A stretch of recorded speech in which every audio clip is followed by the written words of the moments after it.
بالله من الشيطان الرجيم. بسم الله الرحمن الرحيم. الحمد لله رب العالمين والعاقبة للمتقين والصلاة والسلام على أشرف الأنبياء والمرسلين سيدنا ونبينا وشفيع ذنوبنا وطبيب نفوسنا أبي القاسم محمد صلى الله عليه وسلم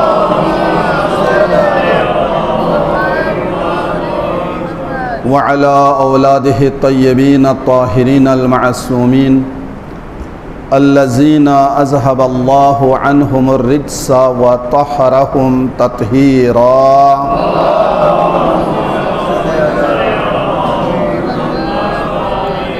واللعنة الدائمة الأبدية على أعدائهم ملعونين من يوم عداوتهم إلى قيام يوم الدين. اما بعد فقد قال رسول الله صلی اللہ علیہ وآلہ وسلم من عرف نفسه فقد عرف ربہ. صلوات پڑھیں.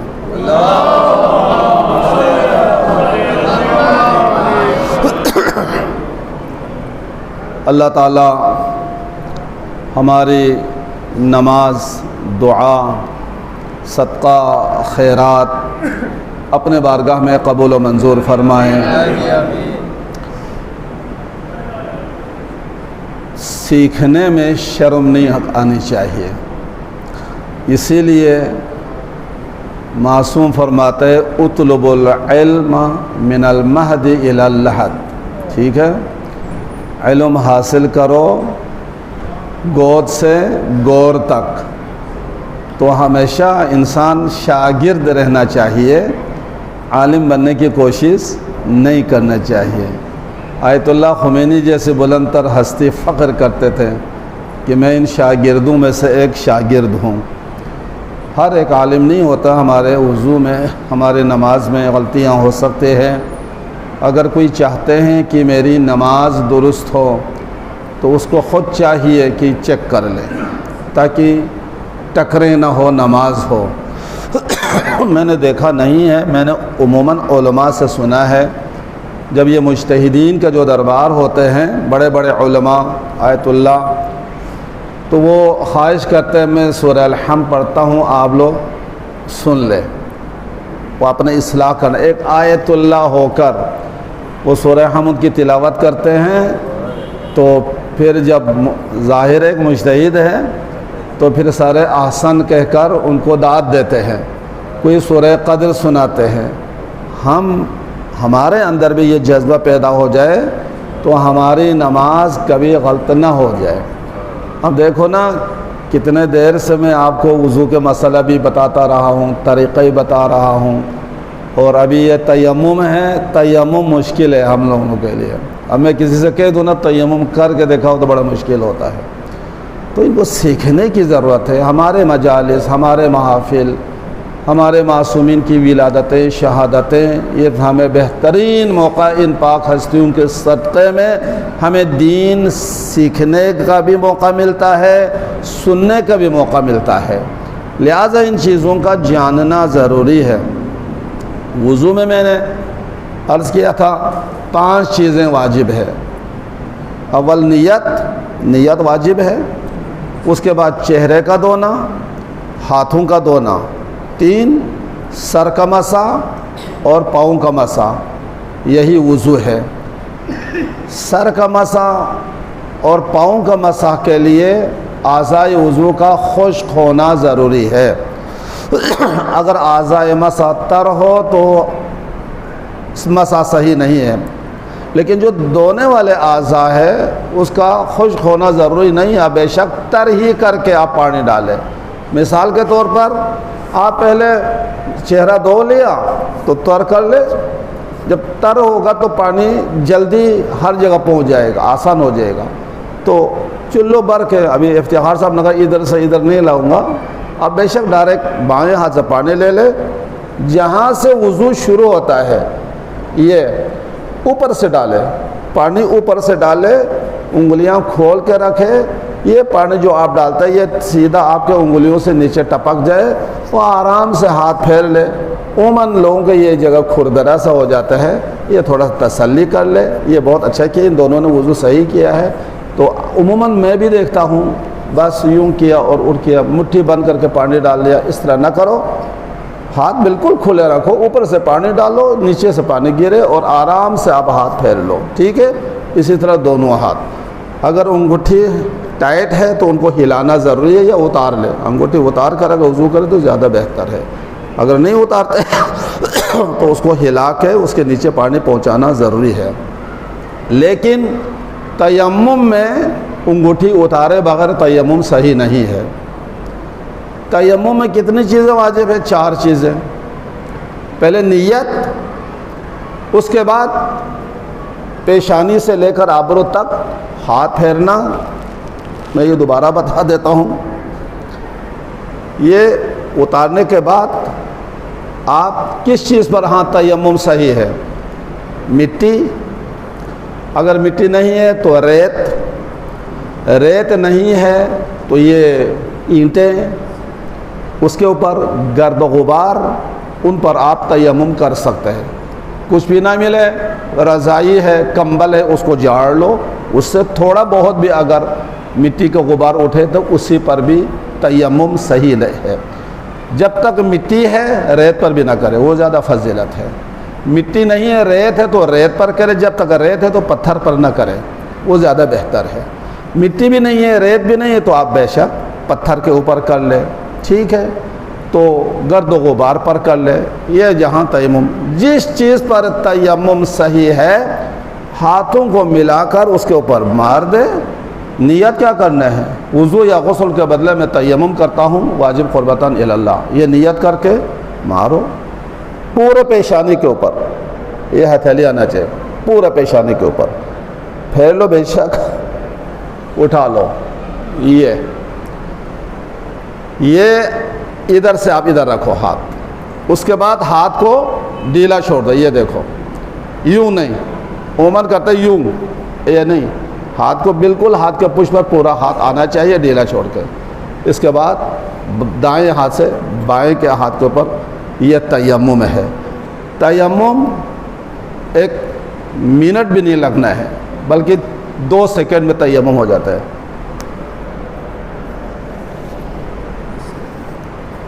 یہ تیمم ہے. ٹھیک ہے, تو یہ جن چیزوں پر تیمم صحیح ہے وہ مٹی ہے, ریت ہے, پتھر ہے, گرد و غبار ہے, ان پر آپ تیمم کر سکتے ہیں. کچھ بھی نہ ملے تو پکی ہوئی اینٹ کے اوپر بھی آپ تیمم کر سکتے ہیں, لیکن باقی چیزیں جب مل جاتے ہیں تو اس کے اوپر تیمم نہ کریں. اتنے مسئلے یاد رکھیں گے, صلوات پڑھیں.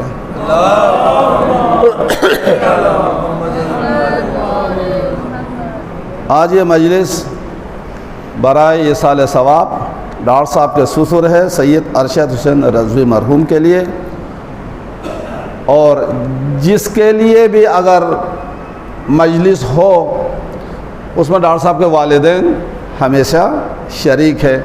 دعا کیجیے اللہ تعالیٰ مرحوم کو اور ڈاکٹر صاحب کے والدین اور خاندان کے مرحومین کو اللہ کروٹ کروٹ جنت نصیب کرے.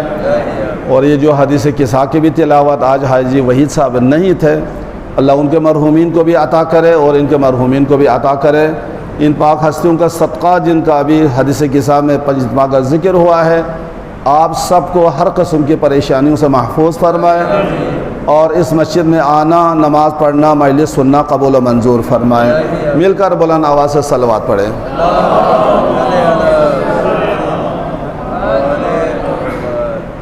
سرکار دو عالم صلی اللہ علیہ وآلہ وسلم کا ارشاد گرامی, من عرف نفسہ فقد عرف ربہ, جس نے اپنے نفس کو پہچان لیا تو گویا کہ اس نے اپنے رب کو پہچان لیا. عرض کیا تھا انسان کس چیز کا نام ہے؟ انسان 2 چیزوں کے مجموعہ کا نام ہے. ایک کا نام انسان کا یہ بدن ظاہری ہے جس کو ہم جسم کہتے ہیں. یہ کس چیز کا بنا ہے؟ یہ عناصر اربعہ سے، 4 متضاد عناصر سے یہ ہمارا جسم بنا ہے۔ اسی لیے غصہ بھی آتا ہے، لڑتے بھی ہے، پھر خاک بھی ہے نا، تو پھر وہ خاک کے اثر میں جا کے پھر صلح صفائی بھی ہوتی ہے۔ یہ لڑنا بڑھنا یہ ہمارے قوت غضبیہ غالب ہونے کی وجہ سے ہے، اور پھر انسان، ڈاکٹر صاحب نے ابھی کہا نا میں معذرت چاہتا ہوں، یہ اس کو کہتے ہیں خاک ساری۔ یہ انسان کے اندر جو خاک ہے اس کا اثر ہے کہ انسان پھر احساس کرتا ہے کہ غلطی ہو گئی، مجھے معاف کر دے۔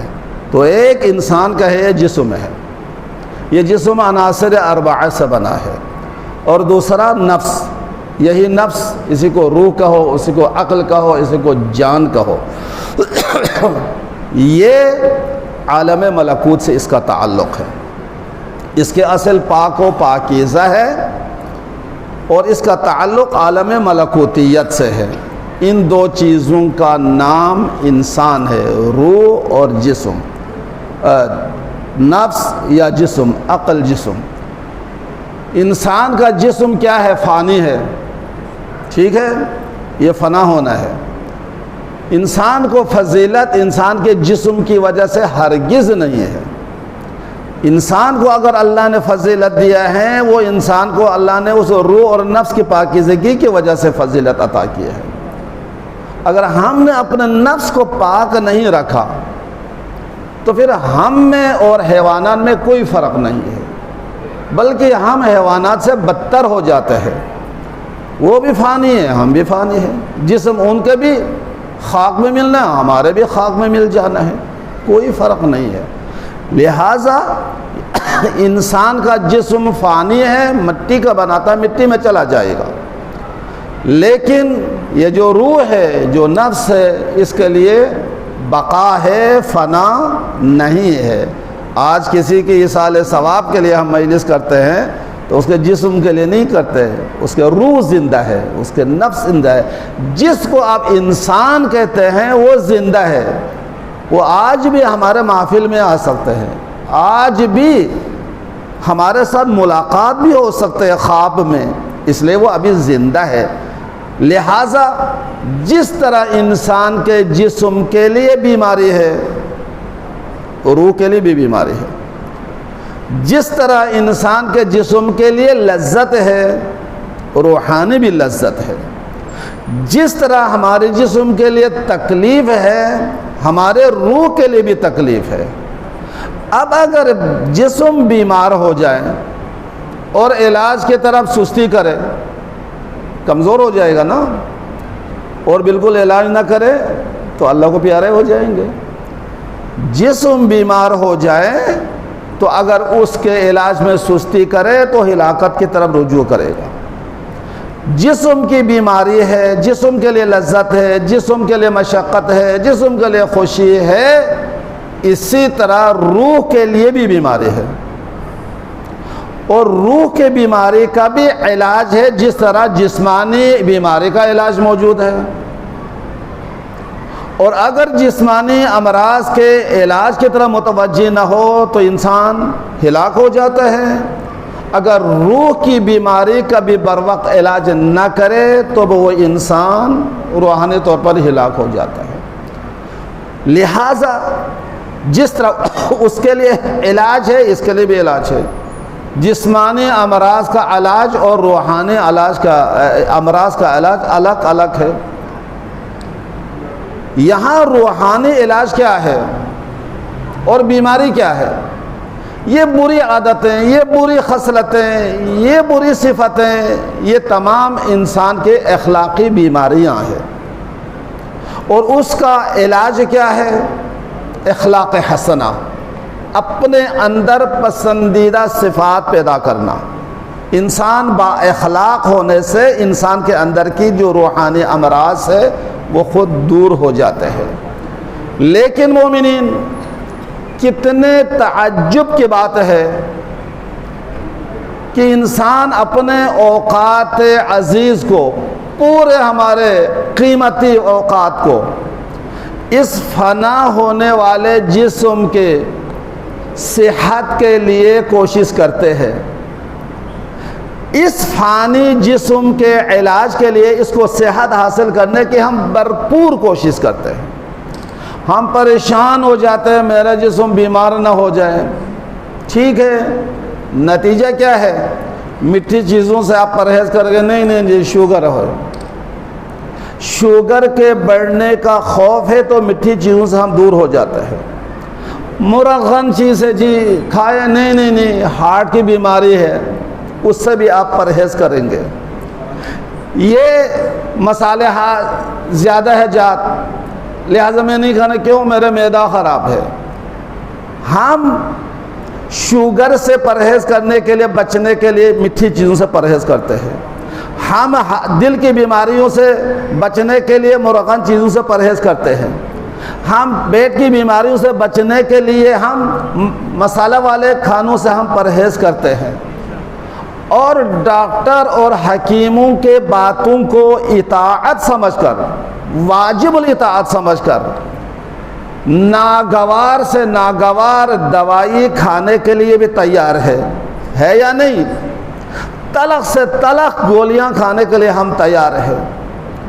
انجیکشن کے لیے بھی تیار ہے، آپریشن کے لیے بھی تیار ہے، تاکہ میرا جسم صحت مند رہے، میرے اندر کی بیماری دور ہو جائے.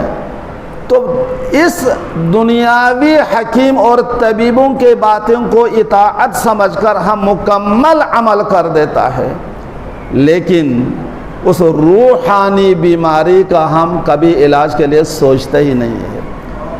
اس روحانی امراض کے بارے میں ہم کبھی خیال کرتے ہی نہیں ہے کہ میں کتنے جسمانی بیماری سے زیادہ روحانی طور پر میں بیمار ہوں. ہم خیال ہی نہیں کرتے. اور دنیاوی حکیم عارضی آپ کو زندگی عطا کرے گا علاج کر کے، عارضی. لیکن وہ حکیم حقیقی جو آپ کو علاج بتاتا ہے وہ دائمی حیات کے ضامن ہے.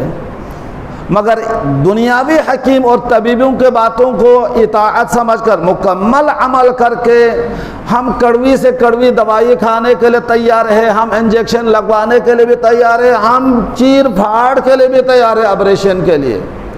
مگر روحانی امراض کی طرف ہم متوجہ نہیں ہوتے اور اس علاج کو آسان سمجھتا ہے. جب غفلت کا پردہ انسان کے آنکھ سے ہٹا دیا جائے گا، پھر ہمارے اندرونی بیماری کا ہمیں پتہ چل جائے گا میں کتنا بیمار تھا.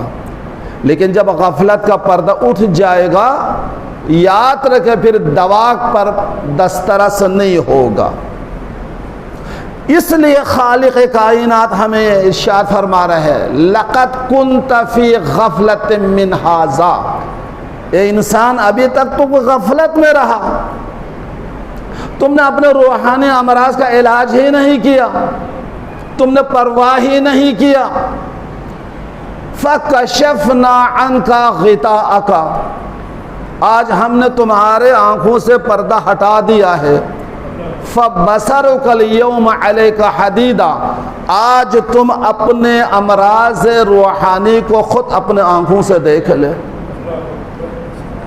تمہارے اندر کتنی بھی بیماری ہے. وَكُلَّ إِنسَانٍ أَلْزَمْنَاهُ طَائِرَهُ فِي عُنُقِهِ، خالق کا ارشاد ہے ہم نے ہر انسان کا نامہ اعمال اس کے گلے کا ہار بنایا ہے. ہر انسان کا نامہ اعمال اس کے گلے کا ہار ہے.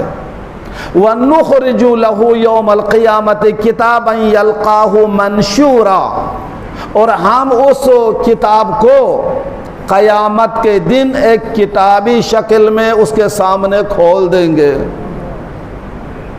یہ جو آپ کے گلے کے ہار بنایا ہے، خدا کرے نیکیاں ہی نیکیاں ہو تو کوئی وزن نہیں ہوگا.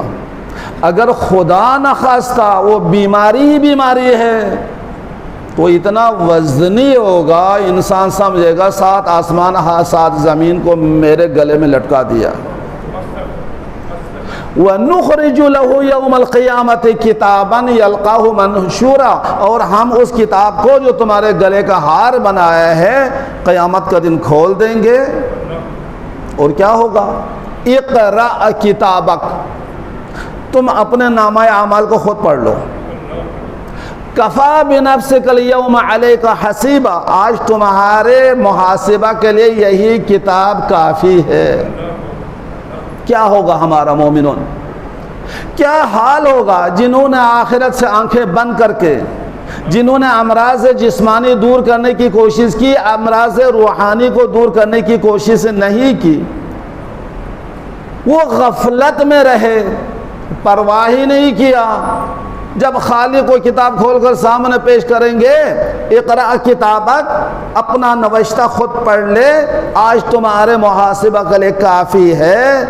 تو جنہوں نے اپنے قیمتی اوقات کو ضائع کیا ہے، دنیا کے قیمتی متاع حیات و امور باطلہ میں صرف کیا ہے، وہ جب کتاب سامنے کھول دی جائے گی تو تعجب سے کہے گا ما لہذا الکتاب، یہ کیسی کتاب ہے، لا یغادر صغیرۃ ولا کبیرۃ، کوئی چھوٹی بات نہیں چھوڑی، کوئی بڑی بات نہیں چھوڑی، الا احصاها، سب کچھ اس کتاب میں جمع ہے. بندے کو دھوکہ دیا نا، وہ تو چلا گیا، اس جگہ میں نے کتنا بیوقوف بنایا اس کو ٹھیک کیا یا نہیں کیا، وہ بھی درج ہے. آپ بھول جائیں گے، میں بھول جاؤں گا، لیکن خالق کا ارشاد ہے تمہارے نفس کے محاسبہ کے لیے یہی کتاب کافی ہے. اب انسان کہے گا یہ کیسی کتاب ہے، لا یغادر صغیرۃ ولا کبیرۃ الا احصاها، ہے نہ کوئی چھوٹی بات چھوڑے نہ کوئی بات، سب کچھ اس کے اندر موجود ہے. کیا بنے گا اس وقت ہمارا؟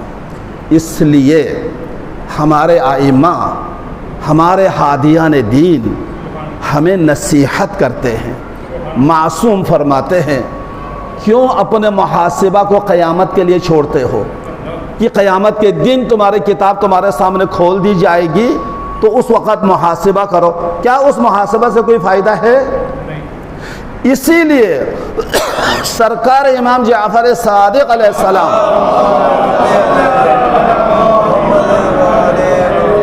آپ فرماتے ہیں آپ صبح سے شام تک جو چاہے آپ کر لو، لیکن جب رات کو آپ سوئیں گے، سرہانے پر سر رکھیں گے تو موبائل کو چھوڑ دے، تھوڑا اپنے دن کا محاسبہ کرو. یہ صبح سے شام تک آپ دفتر میں رہے، کیا کیا؟ آپ دکان پہ رہے، کیا کیا؟ آپ مزدوری کرتے دیوار پہ رہے، کیا کیا؟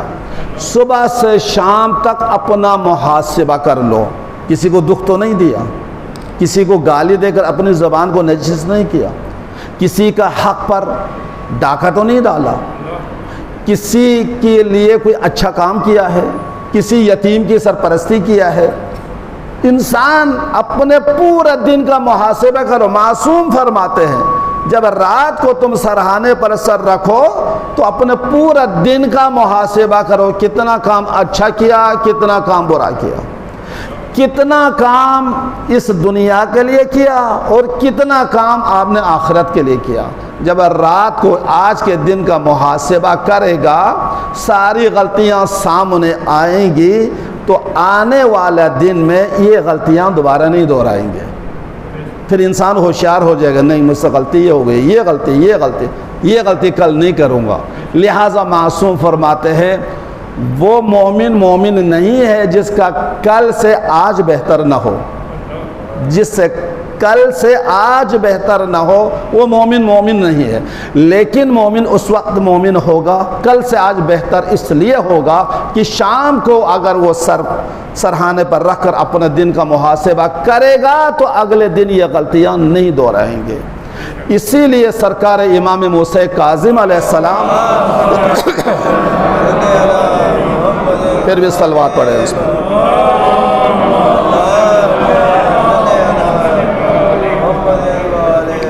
بہت سخت جملہ ہے معصوم کا. وہ ہم میں سے نہیں ہے، ساتویں امام علیہ السلام فرماتے ہیں وہ ہم میں سے نہیں ہے جو اپنا روز کا محاسبہ نہ کرے. اپنا محاسبہ خود کر لے تو آنے والا دن کبھی پہلے والے دن کی غلطیاں دوبارہ نہیں دہرائیں گے. اسی لیے حضرت لقمان حکیم نے ایک سورہ لقمان ہے نا، نصیحت سے بھرپور ہے، پڑھے، اس کے تفسیر پڑھے نصیحت حاصل کرنے کے لیے۔ حضرت لقمان نے سارے خطاب اپنے بیٹے سے کیا ہے۔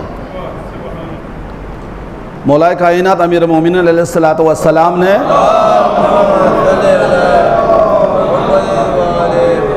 اپنے بیٹے سے وصیت کیا یا نہیں؟ مولا علی کی جو وصیت ہے وہ امام حسن مجتبیٰ علیہ السلام، امام حسین علیہ السلام سے جو مخاطب ہے، کیا نعوذ باللہ وہ نہ سمجھتے جو علی وصیت کرے؟ علی نے اس لیے اپنے بیٹوں سے مخاطب کیا ہے تاکہ قیامت تک علی کی بات علی کے ماننے والے سنے بھی اور سمجھے بھی۔ حضرت لقمان حکیم نے اپنی ساری بات اپنے بیٹے سے مخاطب کیا ہے۔ یا بنیا لا تشرک باللہ، میرے بیٹا کسی کو خدا کا شریک قرار نہ دے۔ سارے نصیحت اپنے بیٹے کے ساتھ، وہ بیٹا سمجھدار تھا۔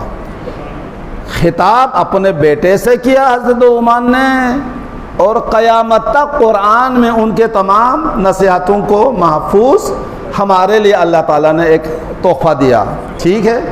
لہذا حضرت لقمان علیہ السلام اپنے بیٹے سے کیا فرماتے ہیں؟ بیٹا دنیا کو آخرت کے بدلے میں بیچو، کرو سودا، دنیا کو آخرت کے بدلے میں تم بیچو گے تو یہاں بھی فائدہ ہوگا وہاں بھی فائدہ ہوگا، لیکن خبردار آخرت کو دنیا کے بدلے میں نہ بیچنا، ادھر بھی نقصان ہوگا ادھر بھی نقصان ہوگا، ٹھیک ہے؟ فرماتے بیٹا دنیا میں تم ایک مزدور ہے، تجھے کام کا حکم دیا ہے اور مزدوری کا وعدہ کیا ہے، اپنی مزدوری کر لے اور مزدوری لے لے، بیڑ بکریوں کی طرح زندگی بسر نہ کرنا۔ بڑی بات ہے، کتنا نصیحت آموز بات ہے۔ بیڑ بکریوں کی طرح زندگی بسر نہ کرنا، وہ حیوانات ہے تم انسان ہے، وہ بے وقوف ہے تم عقل مند ہے، انہیں حلال و حرام کا پتہ نہیں ہے، اپنا غیر کا پتہ نہیں ہے۔ بیڑ بکریوں کی طرح تم بھی زندگی بسر نہ کرنا۔ وہ کیا کرتے ہیں؟ جہاں بھی ہرا بھرا نظر آئے وہاں چھلانگ مارے گا، اس کو پتہ ہی نہیں کہ میرا کھیت ہے، میرے مالک کا ہے یا کسی کا ہے۔ دنیا میں تو بھی ایسے زندگی بسر نہ کرنا بیڑ بکریوں کی طرح، کھائیں اور موٹا ہو جائے۔ حضرت لقمان علیہ السلام کا حکم، موٹا ہو جائے بیٹا، تمہارا موٹاپا ہی تمہارے ذبح کا سبب بنے گا۔ اس دنیا کو ایک پل سمجھو، بیٹے سے نصیحت، اس دنیا کو ایک پل سمجھو جس پر جو بھی گزرے گا دوبارہ نہیں گزرے گا، ایک دفعہ گزرے گا پھر دوبارہ نہیں گزرے گا۔ لہذا دنیا میں اپنے آپ کو بادشاہ نہ سمجھنا۔ اگر تم بادشاہ سمجھتے ہو تو یاد رکھو بہت سے بادشاہ تاج و تخت چھوڑ کر دنیا سے چلا گیا ہے، اور اگر تم سمجھتا ہے میں زمیندار ہوں تو بہت سے زمینداروں نے تخم بونے کے بعد اگنے سے پہلے زمین میں چلا گیا ہے۔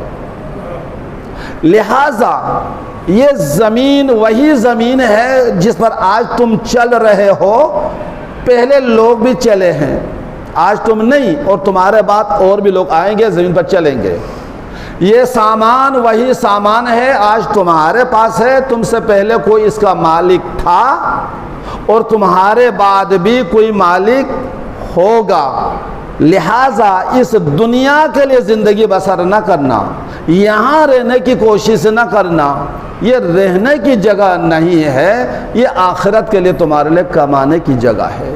لہٰذا بڑی قیمتی بات جناب لقمان نے اپنے بیٹے سے کہہ کر قیامت تک کے لیے ہمیں نصیحت کیا کہ دنیا کو آخرت کے بدلے میں بیچو، دنیا کا سودا کرو تاکہ یہاں بھی فائدہ ہوگا وہاں بھی فائدہ ہوگا، لیکن خبردار آخرت کا سودا نہ کرنا، آخرت کو دنیا کے بدلے میں بیچو گے تو وہاں بھی نقصان ہوگا، یہاں بھی نقصان ہوگا۔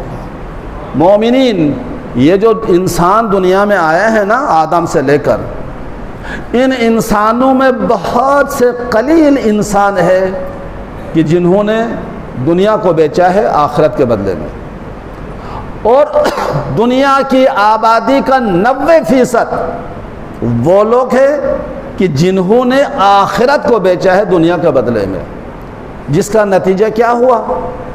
ظلم ہے، بربریت ہے، ناانصافی ہے۔ یہ جتنے انبیاء قتل ہوئے ہیں کس وجہ سے قتل ہوئے ہیں؟ ان لوگوں نے انبیاء کو قتل کیا ہے کہ جنہوں نے آخرت کو دنیا کے بدلے میں بیچا۔ جتنے انبیاء پر ظلم ہوا ہے انہی لوگوں نے ظلم کیا ہے، جنہوں نے آخرت کا سودا کیا ہے۔ جو لینا تھا انہوں نے دنیا سے لیا، دنیا کے لیے کیا۔ اور تمام انبیاء کے بعد ہمارے پیارے نبی صلی اللہ علیہ وآلہ وسلم تشریف لائے ہیں، تو آپ کے اہل بیت کے ساتھ ظلم نہیں کیا؟ کتنا ظلم کیا، جبکہ بارہا نبی نے اپنے وعظ و نصیحتوں میں مجمع میں ان کا نام لے لے کر تعارف کیا تھا۔ خداوند عالم نے بھی قرآن مجید میں ان کے طہارت کا ذکر کیا تھا، لیکن اس کے باوجود جتنا ظلم آل محمد پر ہوا ہے کسی نبی کے آل پر نہیں ہوا۔ یہ خاندان عصمت ہے مومنین، جس کے 5 خواتین ایسے ہیں جو بے کسی کے عالم میں ایک ہی مرد نے دفن کیا ہے۔ آپ نے دنیا میں دیکھا ہے کہ کسی کے دفن کے لیے صرف ایک ہی بندہ موجود ہو؟ یہ خاندان عصمت کے خاندان ہے جس میں 5 خواتین ایسی ہیں جن کو ایک ہی مرد نے اس دنیا کی بے کسی کی وجہ سے تنہا دفن کیا ہے۔ پہلی خاتون کون ہے؟ نبی کی اکلوتی بیٹی فاطمہ زہرا ہے، جس کو دفن کرنے کے لیے سوائے مولا کائنات کا کوئی محرم نہیں تھا۔ یہی وجہ ہے مومنین، جنازہ اٹھایا مختصر لوگ تھے، اتنا زیادہ رش بھی نہیں تھا، مختصر سے لوگ جنازہ اٹھانے والے، اور قبر میں اتارنے کے لیے سوائے مولا کائنات کے کوئی بھی نہیں تھے۔ زہرا کا بابا بھی نہیں تھے، زہرا کے کوئی بائی بھی نہیں تھے، زہرا کے بچے بھی ابھی چھوٹے چھوٹے تھے، لہٰذا مولا کائنات نے تنہا جناب زہرا کو قبر میں اتارا۔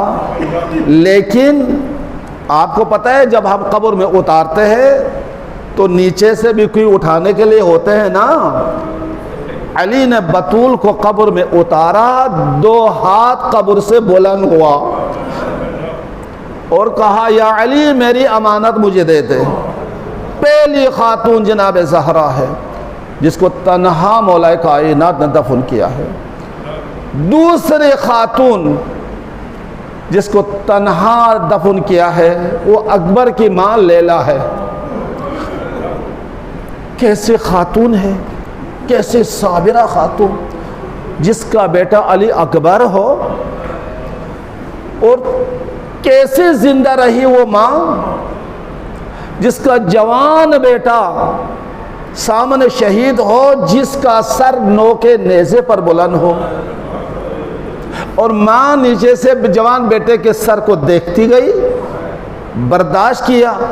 مومنین، جب کوفہ کے بازار میں تشہیر ہوئی تو اکبر کی ماں ساتھ تھی، دربار ابن زیاد میں پیشی ہوئی تو اکبر کی ماں ساتھ تھی، لیکن کوفے کے تشہیر کے بعد جب شام کی طرف سفر شروع کیا اور جب شام میں جناب سید سجاد کے معین میں اسیران قافلہ وہاں پہنچے ہیں تو شام میں جانے والے پتہ ہے وہاں عیسائی بہت زیادہ ہے۔ ایک مقام پر آیا تو کوٹھے پہ عورتیں دیکھنے کے لیے آتی تھی، ایک عورت باقی شہداء کے سر نوکے نیزوں پر بلند ہیں، لیکن جناب لیلا دیکھ رہی تھی کہ ایک خاتون علی اکبر کے چہرے سے اپنے نظر نہیں اٹھا رہی ہے. بڑے تعجب کے ساتھ وہ دیکھ رہی، بڑی دیر تک دیکھتی رہی. تو جناب لیلا نے پوچھا کیا بات ہے؟ وہ عیسائی عورت تھی. اس نے کہا میں یہ دیکھ رہی ہوں، میں یہ دعا کر رہی ہوں، خداوندہ اس جوان کی ماں زندہ نہ ہو. اتنا خوبصورت جوان، اتنا خوبصورت. وہ عیسائی عورت کہہ رہی میں یہ دعا مانگ رہی ہوں کہ اس کی ماں زندہ نہ ہو. تو جناب لیلا فرماتی ہے اس کے ماں میں زندہ ہوں. لیکن جب شام کے محلے حلب میں جب پہنچے ہیں نا، شام کا وقت ہوا، شہر سے بیرون کاروان کو ٹھہرایا گیا. گرم گرم ریتی پر اسیران کو اونٹوں سے نیچے اتارا. تو جناب لیلا جناب زینب کے پاس آئی اور آ کر عرض کرتی ہے اے فاطمہ زہرا کی بیٹی، میں نے دعا مانگی تھی کہ پروردگارا میں شام کے دربار میں جانا نہیں چاہتی. میں خدا سے دعا مانگ رہی تھی خداوندہ مجھے شام کے دربار میں نہ چلے جانا، وہاں سارے میرے رشتہ دار ہیں، مجھے بڑا صدمہ ہوگا وہاں جا کر. میں اللہ سے دعا مانگ رہی تھی، اور جب میں دعا مانگ رہی تھی اس وقت میرا اکبر میرے پیش نظر تھا. اب میری آنکھ لگی تو میرا آقا حسین کو خواب میں دیکھا. مجھے میرا مولا فرما رہے ہیں لیلا تیرا اکبر تیرے انتظار میں ہے، آپ عنقریب ہمارے پاس آنے والی ہے. بس یہ کہنا تھا. زینب نے رونا شروع کیا، تمام خواتین نے گریہ کرنا شروع کیا. سمجھ گئی کہ جناب لیلا کی دعا قبول ہو گئی ہے. شام شروع ہو گئی، رات کا آغاز ہو گیا. سارے خواتین قیدی سو گئے. جناب زینب جناب لیلا کے سرانے پر آئی تو انا للہ و انا الیہ راجعون. اکبر کی ماں آخری سانس لے رہی تھی. جناب زینب نے چلا کر کہا بیٹا سجاد جلدی آ جائے ماں لیلا کے آخری دیدار کے لیے. سید سجاد جب پہنچے ہیں تو لیلا دنیا سے رخصت ہو گئی تھی. مومنین، اس عالم غربت میں اکبر کی ماں کا انتقال ہوا. کس طرح غسل دیا، کیسا جنازہ اٹھایا، کس نے دفن کیا، دنیا میں کہیں آپ نے نہیں دیکھا ہوگا کہ کسی جنازے کے اٹھانے والے عورتیں بھی ہوں. یہ اکبر کی ماں کا جنازہ ہے جو شام کے علاقہ حلب میں جس کا انتقال ہوا، اور آگے سے سید سجاد نے جنازہ اٹھایا، پیچھے سے زہرا کی بیٹیوں نے جنازہ اٹھایا. جب قبر میں اتارنے لگے تو تنہا سید سجاد ہے. میت کو قبر میں عورتیں نہیں اتارتے. لہذا مومنین، جناب لیلا تڑپ گئی ہو گئی ہے نا کہ مجھے غسل بھی ملا، مجھے کفن بھی ملا، میرا جنازہ اٹھا. زہرا کی بیٹیاں صحیح لیکن تڑپ رہی ہے میرے بیٹا اکبر. ماں کو تو غسل بھی ملا، کفن بھی ملا، میرا جنازہ اٹھا ہے لیکن نہ تجھے غسل دے سکا، نہ تجھے جنازہ اٹھا سکا، نہ کفن مل سکا. عزادارو، جناب سید سجاد نے تنہا اکبر کی ماں کو قبر میں اتارا تو نیچے سے 2 ہاتھ بلند ہوا، کہا بھیا سجاد میری ماں کو میرے حوالہ کر دے. اللہ لعنت اللہ علی القوم الظالمین. سیعلم الذین ظلموا ای منقلب ینقلبون.